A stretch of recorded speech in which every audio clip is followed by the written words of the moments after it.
You've made it to Chiro Hustle. Sit back and learn from the greatest influencers in the profession.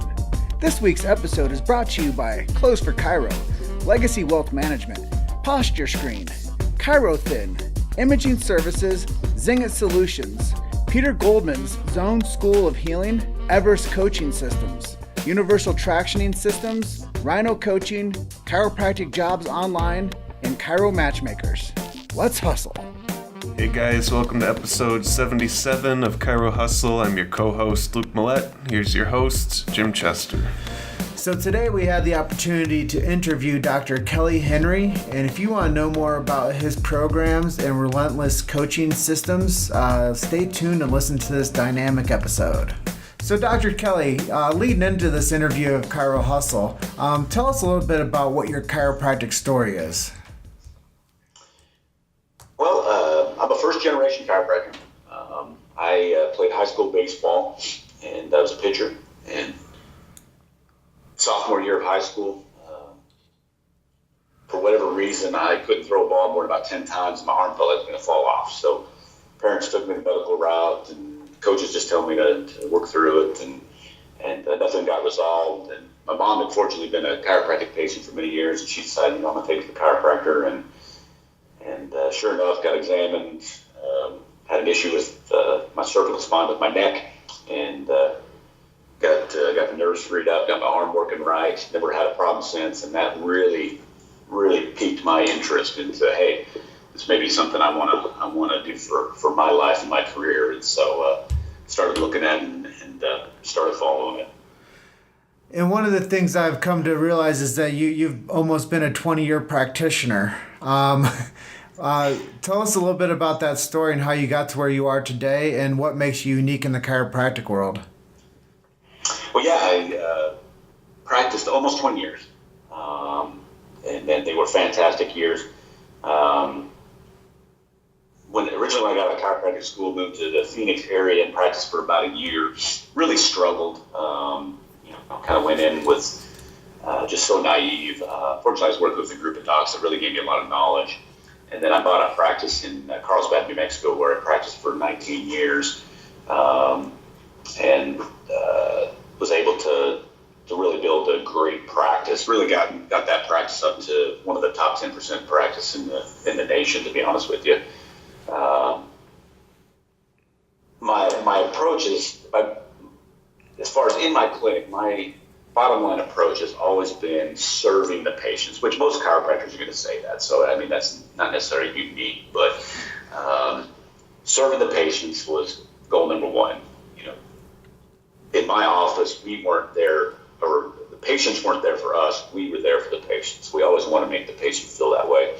The other unique aspect of what I did in my office was we strived on having top-notch customer service, or patient service, if you will. And that we wanted the office to be the happiest place the patient walked through that day. We wanted them to leave better than when they came in. And when we did that, from when the minute they opened the door, the second they opened the door and walked into the office, make them feel welcome, important, that we were there for them, it automatically put them at ease. Calm them down. If they were having a bad day, try to put a smile on their face, which from a practitioner standpoint, I got better treatment, or they got better treatment or better results because we've calmed them down psychologically, treated them physically, and had worked those two angles hand in hand. And that really just helped to build a fantastic practice where, like we talked about a moment ago, where referral is key. And that's, I didn't have to do hardly any external marketing. I had a very significant referral-based practice. So. Now, it seems like you also have a sort of masterclass training program. Is that something you wouldn't mind discussing about a little bit? No, I retired from chiropractic earlier this year, sold my practice, although I'm still involved with that practice and coaching the doc there. But I've developed, what I've done is just looked at over the course of years and broken down specifically what I've done in my practice over the years, and then just took these pieces, these elements, and then are providing them as classes. And a lot of them are just simple principles that if you just read it on a piece of paper, may not seem that important or that significant, but when it's looked at from experience, my experience, and how I utilized it, a practitioner or doctor can take it and just use it as a piece to their office to help them be more successful. It's pretty unique in that regard. So do you have any favorite mantras or motivational quotes that keep your momentum going? I do. My business is Relentless Coaching Systems. So Relentless is basically my mantra, but my quote is, I am relentless in pursuit of success. My success and whoever I'm working with success. Relentless can sometimes have a negative connotation. In this regard, no, it's not a negative. Being relentless is just being ultra focused on the goal or what you want to achieve, and regardless of what obstacles, the ups and downs, twists and turns in life or in practice or whatever's thrown at you, that won't stop you. You're going to be relentless in the pursuit of what you've set before you. Well, a little over a year ago, a couple people told us that Chiro hustle might have a negative connotation to it. I don't think so. I think it's a great name. So I think that's important. Hustle is, people need to hustle. Success doesn't come to those who are sitting around doing nothing. You gotta be hustling. You gotta be relentless. You gotta be motivated. You gotta be obsessed if you wanna achieve your goals and dreams. Exactly. So, what do you think would be different if more people took your coaching programs? How would it change the way they do business? Well, there's a few different things there. Ultimately, I stepped out of my personal practice, and I love doing it. It was just time, but I still want to serve patients, and so this is one way I can do that. So if I can help more chiropractors serve more patients, I mean that's the ultimate objective. As they serve more patients, they're also going to help the chiropractic profession become more and more magnified, and that's really the ultimate goal. And some of the things you say there is the goal. The goal of chiropractic is to thrive and to stand on its own as a chiropractic profession that doesn't involve itself with the medical model, and that stands alone as a subluxation-based system that detects and corrects and analyzes subluxation and corrects it. So, just knowing that's a big vision for chiropractic that we believe in over here with Chiro Hustle. But as the chiropractic profession grows and has the flux that it's in right now, what do you see happening with the chiropractic profession, say, the next 20 years? I really feel like it is on the verge of just tremendous growth, for a couple different reasons. One is, obviously the opioid issue that's going on right now. It's an eye-opener for a lot of people, a lot of just lay people that are seeing that these drugs are killing people. They're addictive. They're not good for you. They're killing people. And so it's opening their eyes to, an alternative, and which chiropractic is just right there. It's right there for them. The other thing is the general public is starting to understand the concept of health as opposed to, or health care as opposed to sick care, which is generally what, people get. They wait till there's a problem. They don't take care of anything until they get sick, and then they try to remedy the situation. And that tide is starting to turn. The general public's starting to see that it's important to do certain things to stay healthy. And again, chiropractic's right there to fill that fill that gap and for people to see and understand and use chiropractic in that regard to stay healthy. But that's the key for chiropractic, though. We've got to make sure, and this is a lot of what my coaching is about too, is docs, chiropractors need to stay in the realm of teaching healthcare and preaching healthcare and communicating healthcare, and not fall into that pain care model that a lot of the docs are in, because that's a disservice really to the profession as far as I'm concerned. Patients will come in the door because they have back pain, and I understand that, and that's good. We can help with that, and we do a tremendous job with that. But more importantly is communicating why the patient may have the back pain, that continued care would help them not only feel better, but their organs and tissues involved with that area of their spine are going to function better, and really it's going to help them overall in their health. And so that's the key component that chiropractors really need to make sure they are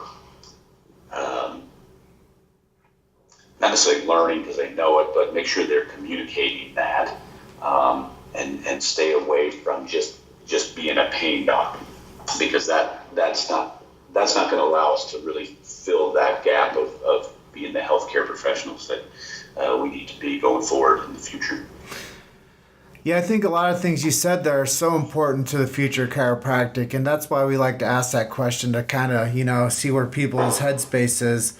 I think what we should do is make a highlight reel of all of the episodes of that question, and then release the future of chiropractic answers. That might be a great audio. You got that would be good.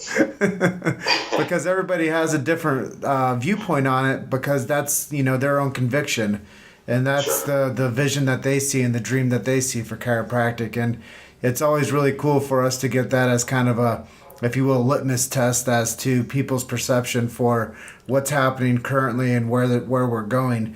So on top of that question, I like to go off script just a little bit sometimes, and this is one of those instances. If we took the past decade and we said this is the most important thing to happen to chiropractic in the past 10 years, what would your answer be to that? That's a good question.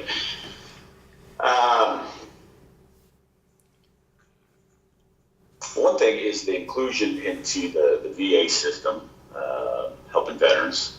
That's been a significant step.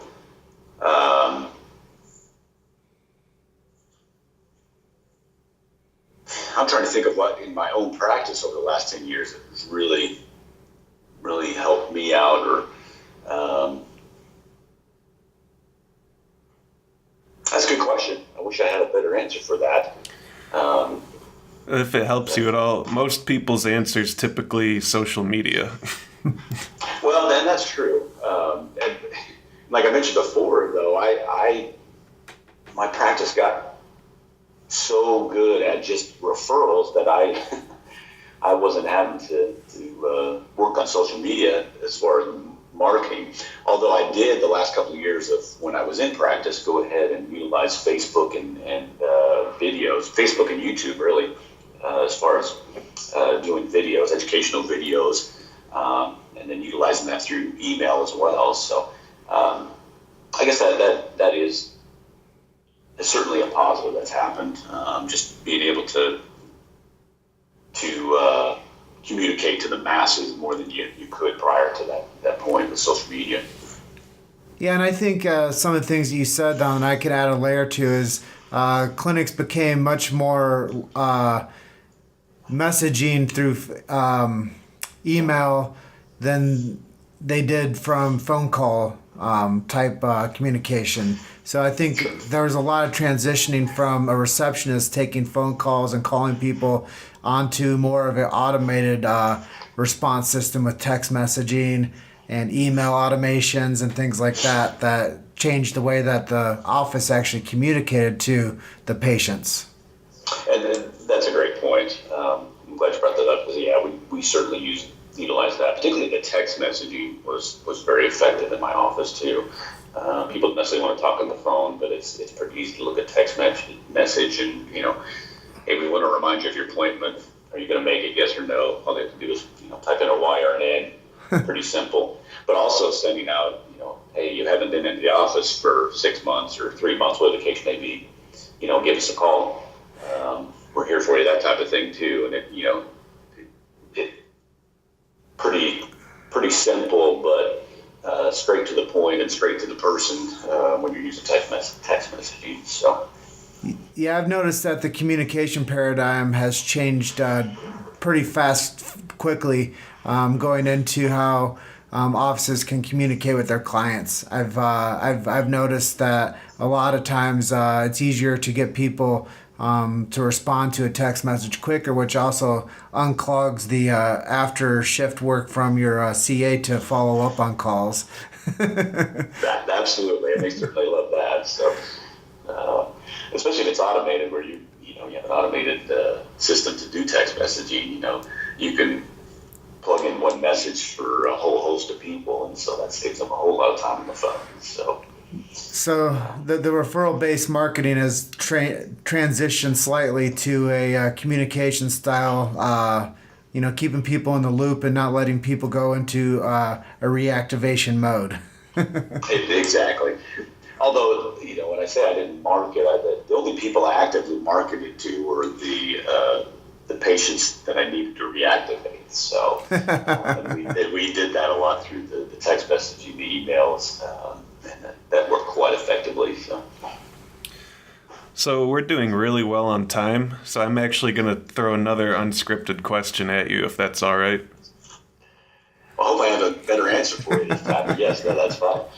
If you have one thing about yourself or your business that you would improve, what would it be?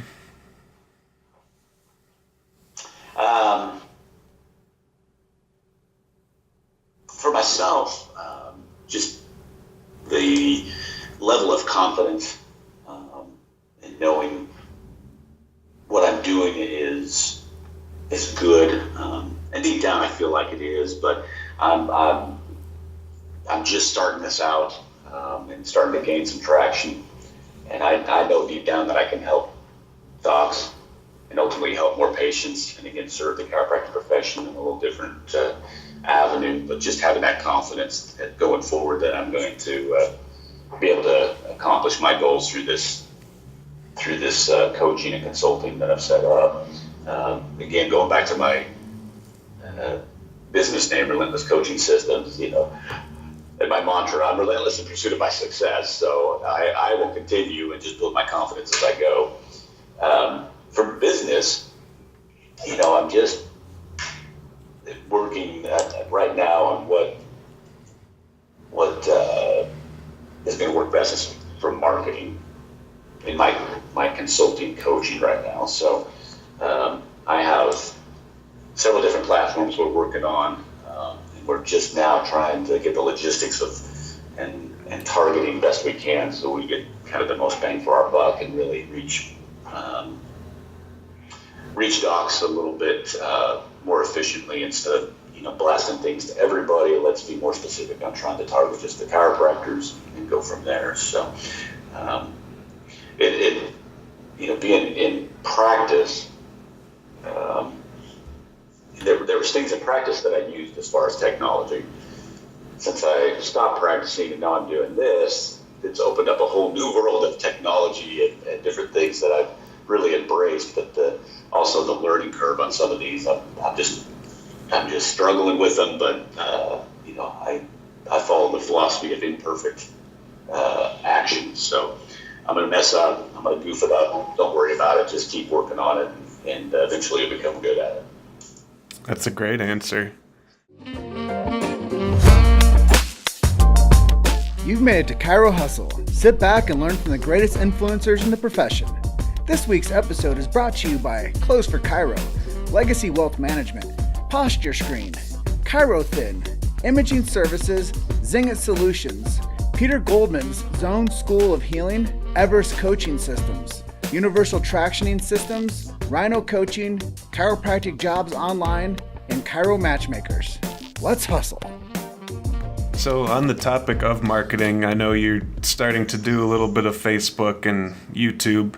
But what are some of your favorite marketing tactics, whether it's traditional or social? I've really just embraced the social media platforms. Videos is my I don't know if I'll say forte, but I've really embraced it over the last couple of years and really enjoyed doing them. And so I've really taken that upon myself to get those up and running. Just started a podcast, Relentless Weekly, which I'm enjoying doing that as well.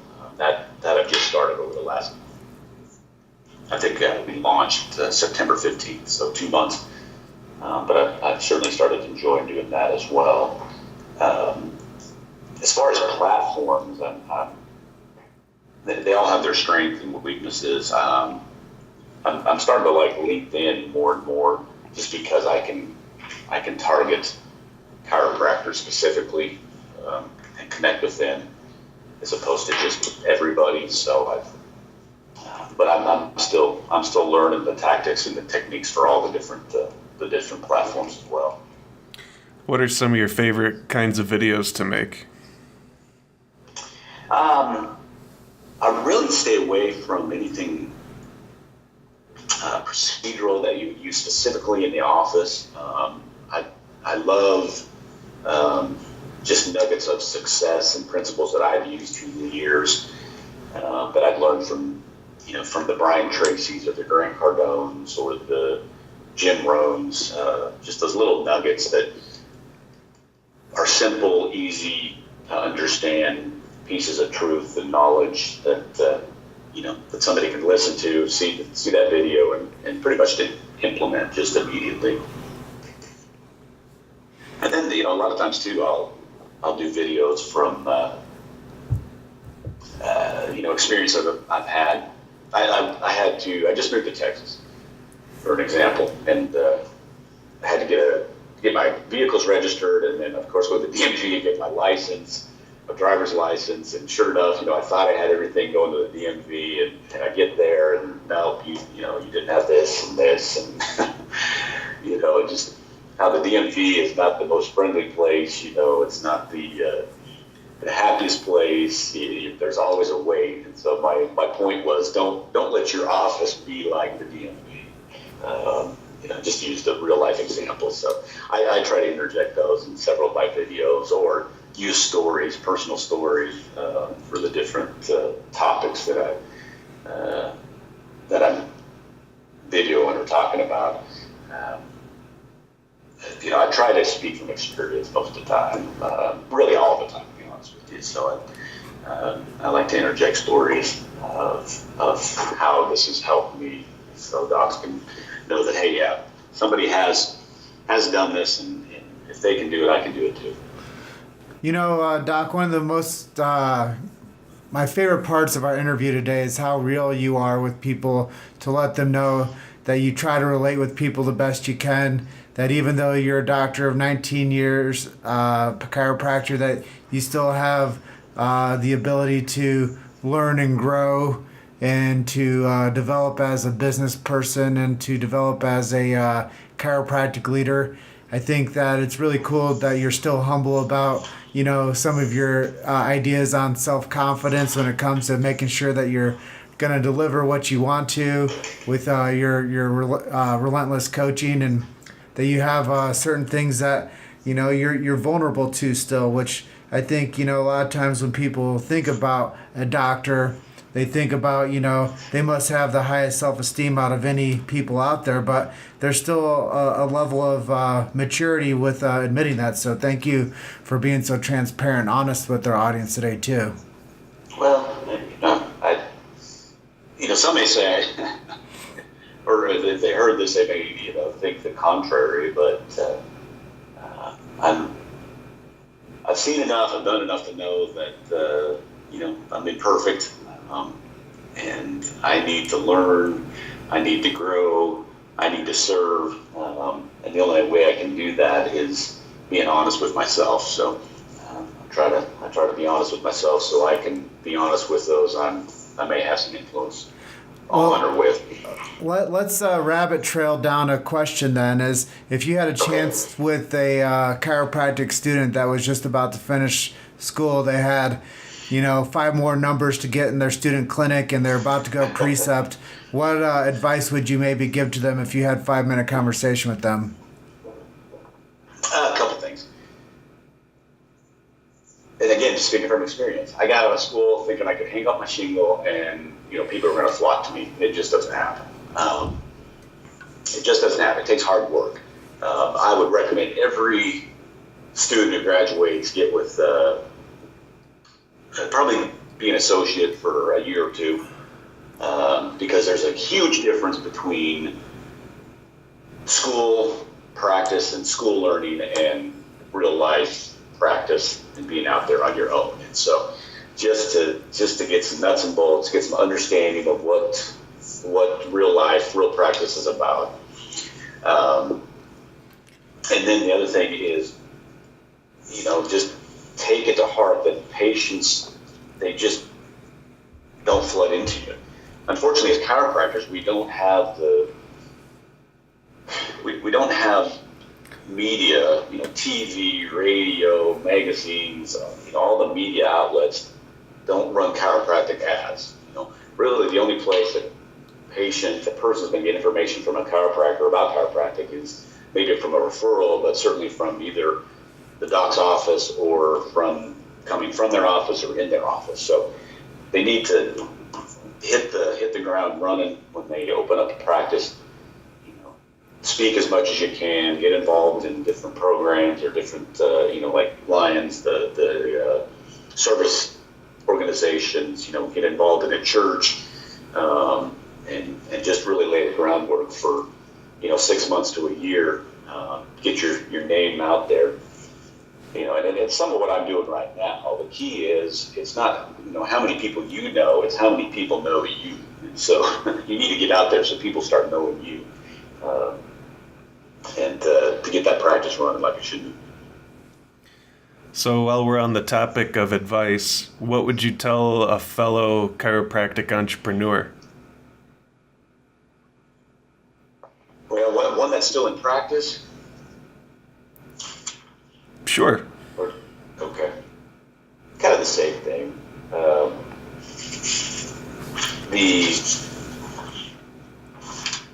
Be determined and be relentless about what they're wanting to do. My philosophy too is always to be green and growing and not ripe and rotting.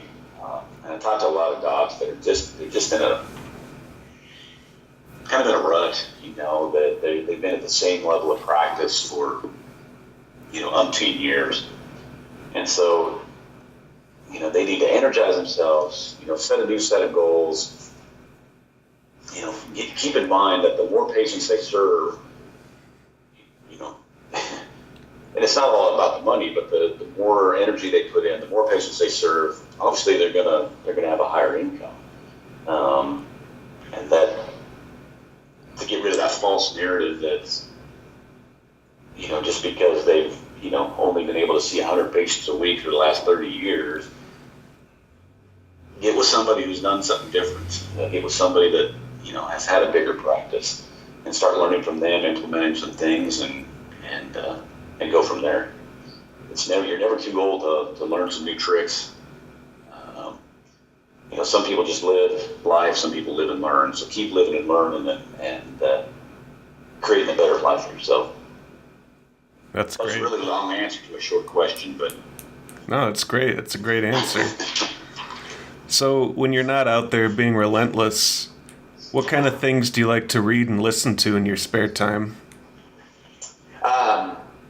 I read a lot. I have read, not bragging, but I've read, in fact, I just finished my 52nd book this morning. So I try to read at least half an hour a day, half an hour to an hour. So I've had exposure to a lot of books, but Grant Cardone is one of my favorite authors. He has a book named Be Obsessed or Be Average. So that falls right along the lines of being relentless. I love that book, and actually I have that one on Audible too, so I can listen to that. Brian Tracy is another great author. And I also listen to his Audible books. Those two are probably the main. Jim Rohn, love his work and listen to him. I don't read to be entertained. I'm either reading to be inspired, motivated, or educated. So, and just continue to learn and grow. I've finished it. You guys probably know Russell Brunson. I finished a couple of his books recently as well, and helping me work my new business model. So, but strictly from motivational standpoint, Grant Cardone is my favorite author. Yeah, last year I went down to Grant's, or over to Las Vegas to Grant's 10X Growth Con. Okay. And it was pretty amazing. And I saw Grant speak at Chiro Sushi #1. And just kind of followed some of his stuff over the past, I'd say, 2 years. But I could see that he has influenced the space with relentless promotion and sales and strategy. And really the guy's a wizard when it comes to running systems and motivating people all to work towards a common goal. Absolutely. That's what I love about him too. So I was down in Miami in July and saw him live at one of his events. So it was great. But and I try to follow his model too. It's just, he posts constantly on the social media networks. I don't necessarily post constantly, but I don't think there's a problem with just keep putting out that content, especially if it's value-based, and just be aggressive in that regard. And so I completely get that from him. Yeah, and then, what I've noticed about him too is he's not always, in my opinion, so value-based, but he's definitely learns how to build value after his campaigns are through. That's true. He's definitely pushing his agenda to get people to buy. But then once people buy, he delivers on all of the marketing that he put into selling. That exactly, and I've bought several things from him. In fact, I just looked down and I've got a 10X T-shirt on. That's it is. It has an obsessed down the back of it and 10X on the front. So anyway, I'm a believer. I'm a follower. Well, we are coming up on the end of our episode. What are some website links and resources if people wanted to find out more about Relentless? Well, relentlesscoachingsystems.com is my website. And then you can find me on Facebook at it's actually KP Henry Consulting is the page. That was my original business. It's actually my legal business, but then I've switched over to Relentless Coaching, and Facebook is giving us a little trouble in switching that over. Also have a YouTube channel. You can look under Dr. Kelly Henry, and then LinkedIn, same thing, Dr. Kelly Henry. I'm on all those platforms. Well, thank you for sharing your information today and how people can stay in touch with you and get more information on your coaching systems. Is there anything that we didn't ask you that you'd like to share with our audience today? No, just that appreciate y'all having me on today, and I'm ready to help dogs take their practice to the next level. And again, being relentless, I want to help them be relentless in their pursuit of their success. So that's my goal. Well, hey, man, I just want to say thank you for allowing us a chance to interview you and getting to know you and to share your story with our growing audience. Well, I greatly appreciate it, guys. Thanks for the opportunity. Yeah, thanks for coming on the show today, Dr. Henry, and we hope you enjoy the rest of your day, okay? Well, you guys as well. Thank you so much. Thanks, Doc. Thank you. Bye. Bye. Thanks for listening to Chiro Hustle. Don't forget to subscribe and check back next week to continue hustling.